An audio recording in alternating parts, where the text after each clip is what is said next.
For years, there has been a tale circulating in the depths of the machine knitting community to the effect that if you cannot find the proper replacement sponge bar for your machine, you could potentially use I-cord to do the job.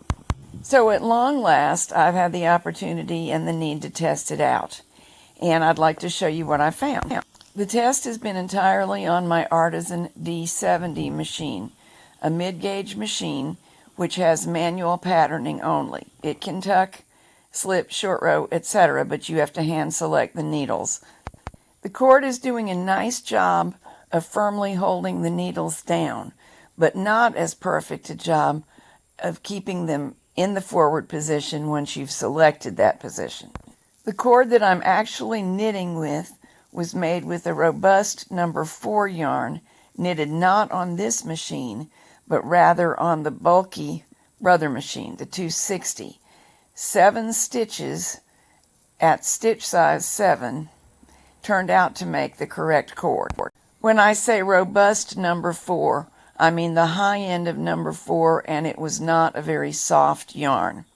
I really expected to need fewer stitches, but it didn't adequately fill up the channel and cushion as it should. By I-cord, I actually mean mock I-cord. In other words, a simple stockinette strip. It rolls naturally by itself, and I didn't see any reason to waste effort slipping all those rows. This works just as well for this purpose. Here I'm trying to knit a similar cord on the mid-gauge machine. I'm using Tam BB, which knits at stitch size 4 on the 70D, so I estimated that 14 stitches would be about the same as the cord that I made. And it is about the same, but I think that it's possibly not quite enough cushioning, so I might try 16 stitches next. If you decide to try this, you are definitely going to need to experiment with cord density, number of stitches, exact yarn choice, etc., because that is going to make all the difference to whether it succeeds. Getting the cord through the channel is not a piece of cake. I did succeed by tying one end of the cord to the old sponge bar and pulling it through. However, I think there's a better way, and in the future I'm going to make a long hook out of sturdy wire, probably untwist a coat hanger, make a hook in the end, make a sturdy yarn loop on one end of my I-cord, and attempt to pull through in that manner. The issue is that in order to do the job of a sponge bar, the cord needs to be pretty much compressed and a pretty snug fit in that channel, so it's going to be a little tough to get it through no matter what. As you saw, my cord does leave the needles a little bit jiggly, but it does a super job of holding them down, which prevents them from jamming in the carriage, a huge issue. I think it likely that we simply cannot expect identical performance from sponge bar and I-cord. Overall, I'm pleased with this and do think it's a viable option, especially for rare machines. All right, let's challenge the machine to do some normal work and see how it performs. We'll start with the E-wrap cast on. So that you don't get confused, I want to give you a heads up. Some of this footage shows up in 2 movies, one about my new Artisan sinker plate and one about testing out I-cord used instead of a sponge bar. That is because I set the same challenges for the machine to do both, and I'm actually using both things in all of this footage. But we're going to talk about things a little bit differently. When I E-wrap, I nearly always pull the needles all the way forward to knit back the first couple of rows. So I did it for this machine. Here's an alternate cast on. Every other needle forward, knit across, which of course isn't knitting, it's just hanging yarn on every other needle. Then I hung this comb that I borrowed from my KX350 mid-gauge. That works because the Artisan and the KX350 are both 7mm mid-gauges, meaning there's 7mm between the needles. More accurately, they're on 7mm centers. It's a quick and dirty cast on, but very easy. And it only works if everything is in good shape. So that was a good test. It's great for swatching. It also works nicely if you want to drawstring later. Here I E-wrapped every other needle but put all in work and knitted across. And you notice I wasn't any too careful about where the needles were placed. They were a bit higgledy-piggledy, and they knitted back from hold leaning towards upper working position. No problem. Now we're going to challenge the machine to do some tuck stitch. The carriage needs to be set to hold for manual tuck stitch. The selected needles are the ones that'll tuck. So every fourth needle here is tucking. Now I've set it to knit back from hold, and it did. Tuck is challenging because those loops building up on the needles make it more likely that stitches will get dropped. When you go to set the carriage to knit back from hold, you do have to make sure that it's out of the way of the needles. The setting won't move if it's not, and I almost missed it there. Now I'm just checking whether it knits smoothly back from hold in general, which it just did. And now we're going to try some short rowing. Carriage needs to be set to hold, and what I'm doing here is the automatic wrap.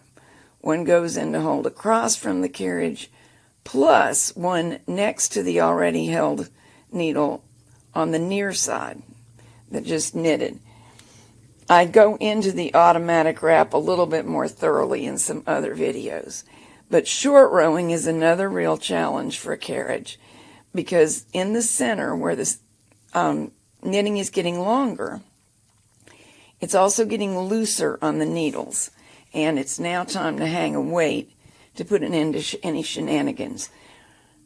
You always have to do that, but it's interesting to see how long before you have to do it.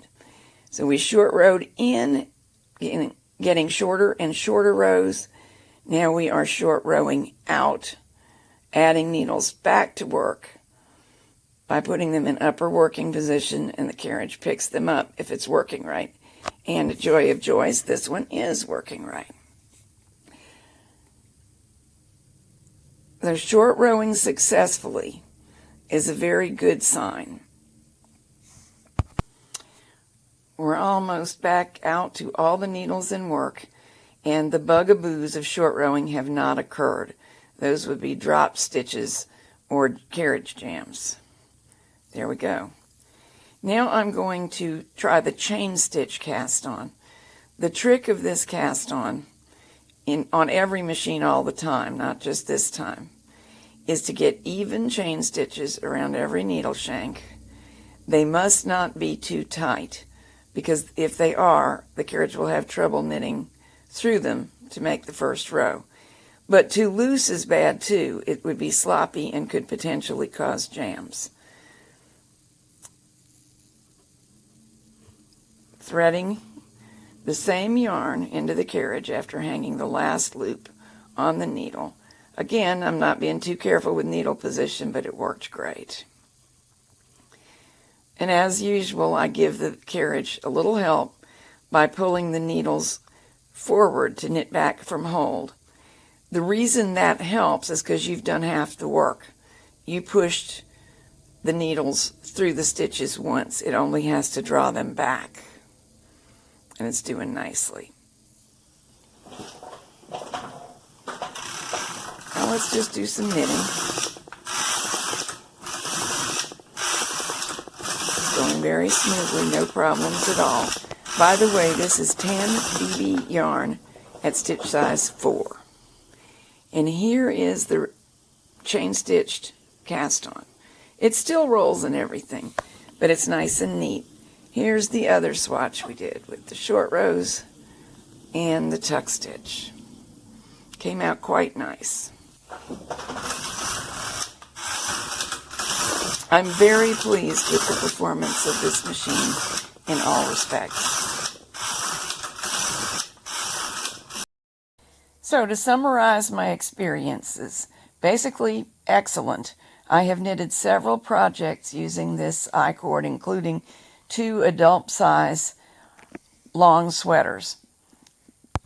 However, so far I have only tried this on the Artisan 70D machine.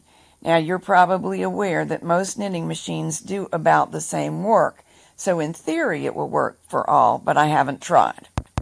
It may or may not work as well where a machine can do automatic patterning, because it's more sensitive to the speed at which the needles move for that. If you decide to try it, be very, very careful in your tests before actually knitting that your cord is pressing down the needles hard enough that they don't pop up and get in the way of the carriage. That is what causes catastrophic carriage jams, and I don't want to encourage you to try that. It probably goes without saying, but I'm saying it anyway. Just as with a sponge bar, this cord needs to go on top of the needles pressing down.